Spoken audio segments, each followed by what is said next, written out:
നമ്മുടെ മുൻ മന്ത്രി PA മുഹമ്മദ് റിയാസ് സാറിനെ വന്ദേമാതരം അങ്ങോട്ട് മുഴുവനായിട്ട് പാടിയപ്പോഴത്തേക്ക് അങ്ങോട്ട് സഹിച്ചില്ല. ഇതിനൊക്കെയാണ് നമ്മൾ ഈ മതേതരത്വം എന്നൊക്കെ പറയുന്നത്.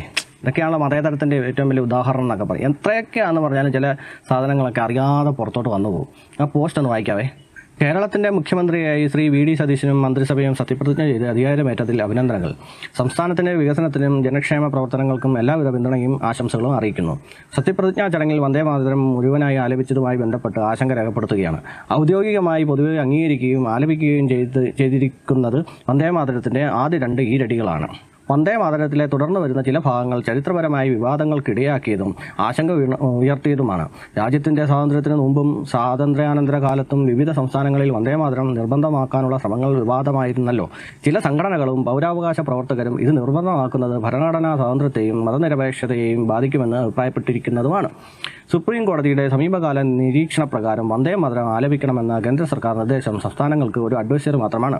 അത് നിർബന്ധമല്ലെന്നും അനുസരിക്കാത്തതിന് യാതൊരു ശിക്ഷാ നടപടിയും ഇല്ലെന്നും വ്യക്തമാക്കിയിട്ടുണ്ട്. സത്യപ്രതിജ്ഞാ ചടങ്ങിൽ ലോക്ഭവന്റെ ഭാഗത്തു നിന്നും വന്ന പല നിർദ്ദേശങ്ങളും തിരുത്താൻ കാണിച്ച ഇടപെടൽ വന്ദേമാതരം മുഴുവനായും ചൊല്ലിയ വിഷയത്തിൽ ഉണ്ടാവണമായിരുന്നു. മതനിരപേക്ഷതയും ബഹുസ്വരതയും ഉയർത്തിപ്പിടിക്കുന്ന നമ്മുടെ പൊതുബോധത്തോട് കൂടുതൽ ചേർന്ന് നിൽക്കുന്ന സമീപനങ്ങൾ സ്വീകരിക്കാൻ പുതിയ സർക്കാർ ശ്രദ്ധിക്കണം എന്ന് അഭ്യർത്ഥിക്കുന്നു. ഇടതുപക്ഷ MLA എന്ന നിലയിൽ സർക്കാരിനെ തുടക്കത്തിലെ കണ്ണടച്ച് എതിർക്കുകയാണെന്ന് ഈ നിലപാട് പറഞ്ഞതിൻ്റെ ഭാഗമായി വ്യാഖ്യാനിക്കാൻ ശ്രമിക്കുന്നതിന് പകരം ഈ വിഷയത്തിൽ ഭരണഘടന മുറുക്കപ്പിടിച്ച് ഉയർത്തിയ മെറിറ്റിലേക്ക് കടക്കുമെന്ന് പ്രതീക്ഷിക്കുന്നു. എല്ലാവരെയും ഉൾക്കൊള്ളുന്ന ഭരണവും ജനാധിപത്യ മൂല്യങ്ങൾ ശക്തിപ്പെടുത്തുന്ന പ്രവർത്തനങ്ങളും പുതിയ സർക്കാരിൽ നിന്നുണ്ടായാൽ പിന്തുണയ്ക്കും. ഒരിക്കൽ കൂടി ബഹുമാനപ്പെട്ട മുഖ്യമന്ത്രിക്കും മന്ത്രിമാർക്കും എല്ലാവിധ ആശംസകൾ നേരുന്നു PA മുഹമ്മദ് റിയാസ്. ഒരു പോസ്റ്ററുണ്ട്. സത്യപ്രതിജ്ഞാ ചടങ്ങിൽ വന്ദേമാതരം മുഴുവനായി ആലപിച്ചതുമായി ബന്ധപ്പെട്ട് ആശങ്ക അറിയിക്കുന്നു. അല്ല, എനിക്കറിയാൻ മേലാത്തോണ്ട് ചോദിക്കും, ഒരു വന്ദേമാതരം പാടിക്കൊണ്ട് ഇവിടെ എന്താണ് പ്രശ്നം? ആകാശം ഇടിഞ്ഞു വീഴുവോ? ചേട്ടാ, ഒരു വല്ലാത്ത പ്രശ്നമാണല്ലോ. എന്തൊക്കെ കുഴപ്പങ്ങളാണ് ഇവർക്കൊക്കെ അല്ലേ? ഇനി ഈ വന്ദേമാതരത്തിനടുത്ത പ്രശ്നം എന്താണെന്ന് ഞാനൊന്ന് ജസ്റ്റ് ഒന്ന് നോക്കി. അതായത് ഞാൻ ഇന്റർനെറ്റിൽ നോക്കി കഴിഞ്ഞപ്പോൾ വന്ദേമാതരം എന്ന ഗാനത്തിനകത്ത് ഹിന്ദു ദേവതകളായ ദുർഗ, ലക്ഷ്മി, സരസ്വതി എന്നിവരെക്കുറിച്ചുള്ള പരാമർശങ്ങളുണ്ട്. ഇനി അതുകൊണ്ട് വല്ല ആണോ?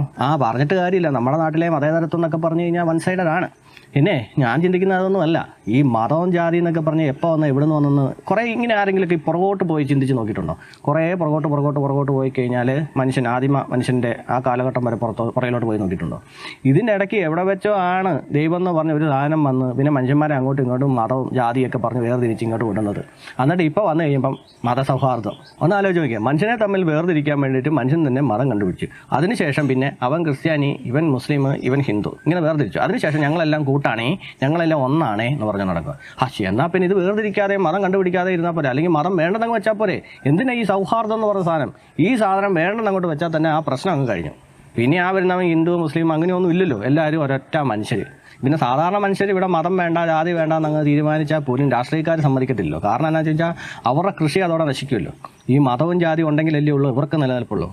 ഇതിനിടയ്ക്ക് ഈ വോട്ട് ബാങ്ക് എന്ന് പറഞ്ഞ സാധനമൊക്കെ വേണമല്ലോ. അപ്പോൾ അതിനവർക്ക് മതം എന്ന് പറഞ്ഞ സാധനം മുഖ്യമാണ്. അതുകൊണ്ട് നമ്മൾ സാധാരണ നാട്ടുകാർ ഈ സാധനമൊക്കെ വേണ്ടെന്ന് വെച്ചെന്ന് പറഞ്ഞാലും രാഷ്ട്രീയക്കാർ ഒരിക്കലും സമ്മതിക്കത്തില്ല. തമ്മിലടിപ്പിക്കണം, ഇടയ്ക്ക് നിന്ന് ചോര കുടിക്കണം. പക്ഷേ ഇതൊക്കെ എന്നാണോ ഈ മനുഷ്യന്മാർ മനസ്സിലാക്കുന്നത്? ഒരിക്കലും മനസ്സിലാക്കാൻ പോകുന്നില്ല.